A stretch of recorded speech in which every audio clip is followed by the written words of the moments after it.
عثمان غنی رضی اللہ تعالیٰ عنہ میں وہ جو کنواں خریدا تھا آپ نے، جس کا پوری دنیا میں شہرہ ہے، وہ پتہ ہے کیسے خریدا تھا؟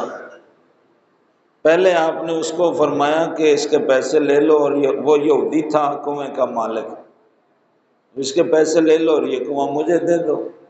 تو اس نے کہا نہیں نہیں، میں نہیں دیتا، یہ تو میری آمدن کا ذریعہ ہے۔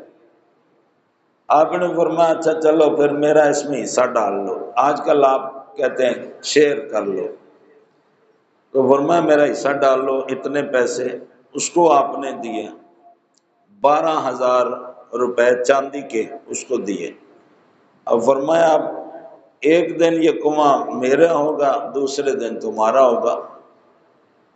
تو جس دن وہ یہودی کا ہوتا تو وہ پانی بیچتا قیمتاً لوگوں کو، اور جس دن حضرت عثمان غنی کی باری ہوتی تو ہر مسلم اور غیر مسلم کے لیے پانی فری ہوتا، بالکل فری، کسی غیر مسلم سے بھی پانی کے پیسے نہیں لیتے۔ تو اب لوگ اس دن میں 2 دنوں کا پانی بھر کے لے آتے تھے ایک دن میں، کہ بھئی آج عثمان غنی کا پانی ہے تو آج کے لیے بھی بھر لو اور کل کے لیے بھی، تاکہ کل قیمتاً نہ لینا پڑے۔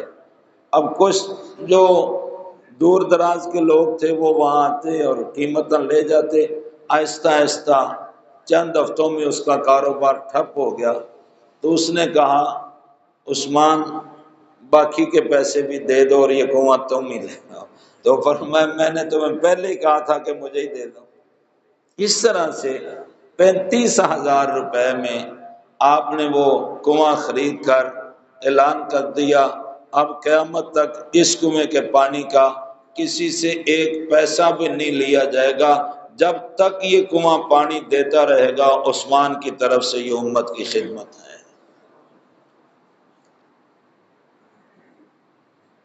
تو حضرت سیدنا عثمان غنی رضی اللہ تعالی عنہ کا یہ صدقہ آج تک جاری ہے، اگرچہ اب اس کی شکل بدل گئی ہے، کنواں وہی ہے، چشمہ وہی ہے، لیکن اب لوگ وہاں سے پینے کے لیے پانی نہیں لے آتے، کیونکہ اب بہت انتظام ہو گیا ہے۔ اس وقت مدینہ منورہ کا پانی نمکین تھا، پینے کے قابل نہیں تھا، اس لیے وہاں سے لوگ پینے والا پانی لے آتے تھے۔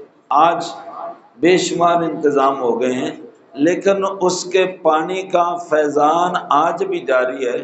اب وہاں باغ ہے کھجوروں کا، اس کنویں سے کھجوروں کے باغ کو پانی ملتا ہے، کھیتی باڑی ہوتی ہے، باغات ہوتے ہیں، فصلیں ہوتی ہیں، اس کی جو آمدن ہوتی ہے، باقی اس کے اخراجات پورے کر کے تو بقیہ آمدن بینک میں جمع کر دی جاتی ہے، اور پھر بینک سے وہ پیسہ غریبوں پر تقسیم کیا جاتا ہے۔ سبحان اللہ، آج بھی اب اس کی یہ شکل ہے۔ اچھا